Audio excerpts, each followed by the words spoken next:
Hello दोस्तों, मैं शुभम आपके अपने YouTube चैनल शुभम एकेडमी में मैं आपका बहुत बहुत स्वागत, वंदन और अभिनंदन करता हूं। आज मैं आप सभी के लिए एक छोटा सा वीडियो साइंस का जो रेलवे में प्रीवियस ईयर में क्वेश्चन पूछे गए हैं वह आपके समक्ष में लाने का प्रयास करता हूं। चलिए देख लेते हैं। पहला क्वेश्चन आप देखिए, यदि वस्तु की चाल आधी कर दी जाए, यदि वस्तु की चाल आधी कर दी जाए तो गतिज ऊर्जा क्या होगी। बहुत वेरी मोस्ट इंपॉर्टेंट क्वेश्चन है।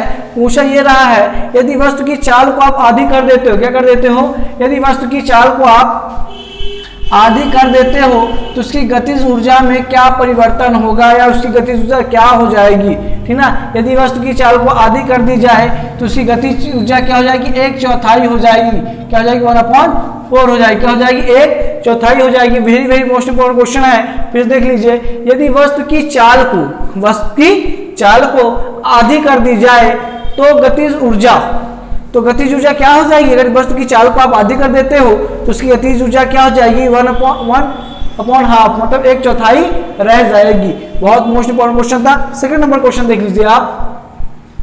जी का मान होता है, स्मॉल जी का मान, स्मॉल गुरुत्वी त्वरण का मान कितना होता है, 9.8 मीटर पर second square. Very most important है।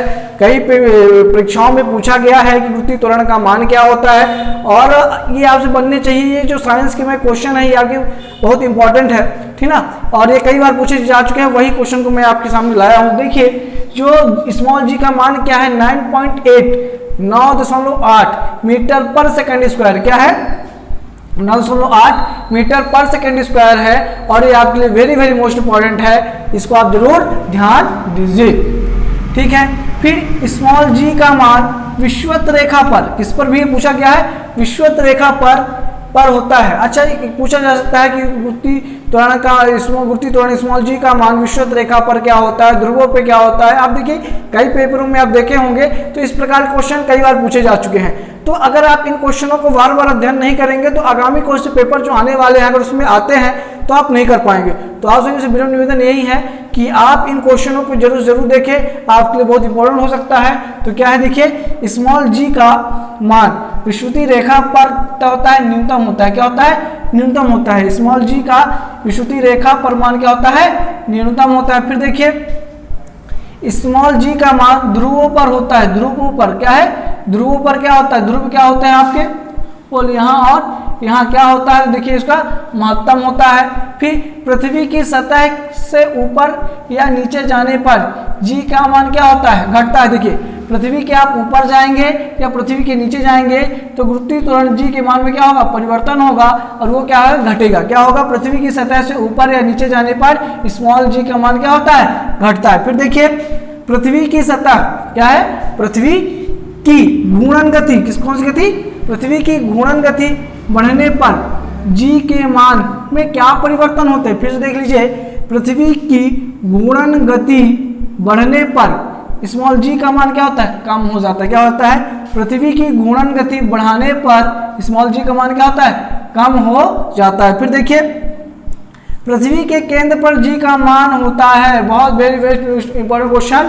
पृथ्वी के केंद्र पर जी का मान क्या होता है, पृथ्वी के केंद्र पर जी का मान कितना होता है, 0 होता है। फिर देख लीजिए, पृथ्वी के केंद्र पर जी का मान क्या होता है, 0 होता है। फिर देखिए, पृथ्वी का पलायन वेग का मान होता है, पृथ्वी का पलायन वेग। देखिए, ये जो क्वेश्चन है ये आप 5 लिए सभी एग्जामों का फेवरेट क्वेश्चन है और ये कई बार पूछा जा चुका है। तो पृथ्वी का पलायन वेग का मान कितना होता है, 11.2 मीटर पर सेकेंड। कितना होता है, पृथ्वी का पलायन वेग का मान कितना, 11.2 मीटर पर सेकेंड होता है। फिर देखिए, इसी समय पे जब पृथ्वी का हो गया, सूर्य का, चंद्रमा का भी पूछा जाता है।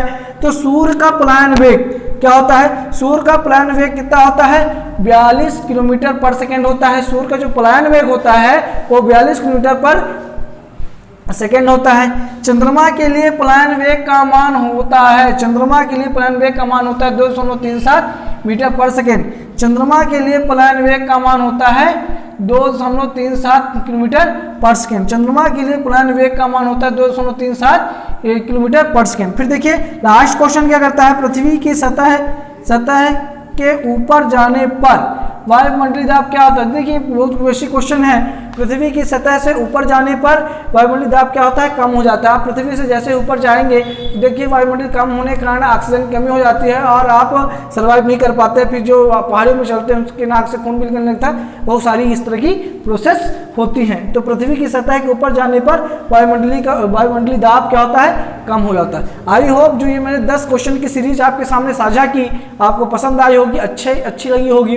तो आप सभी से मेरा यही कहना है कि इन क्वेश्चनों को आप बार बार रिपीट करें, पढ़ें और इसी तरह मैं 10 की सीरीज आपके यूट्यूब चैनल शुभम एकेडमी में लाता रहूँगा। साइंस की मैं लाता रहूँगा। मैं धीरे धीरे अब आपको हिस्ट्री की भी प्रोवाइड कराने की सोच रहा हूँ। तो प्लीज़ आप यदि मेरे चैनल में नए हों तो प्लीज़ मेरे चैनल को सब्सक्राइब कर लें, लाइक कर लें और इसको अपने दोस्तों के साथ ज़्यादा से ज़्यादा शेयर करें, जिससे ये वीडियो उन विद्यार्थियों के पास पहुँच जाए जिसको ये अत्यधिक ज़रूरत है। तो बहुत बहुत धन्यवाद। जय हिंद, जय भारत।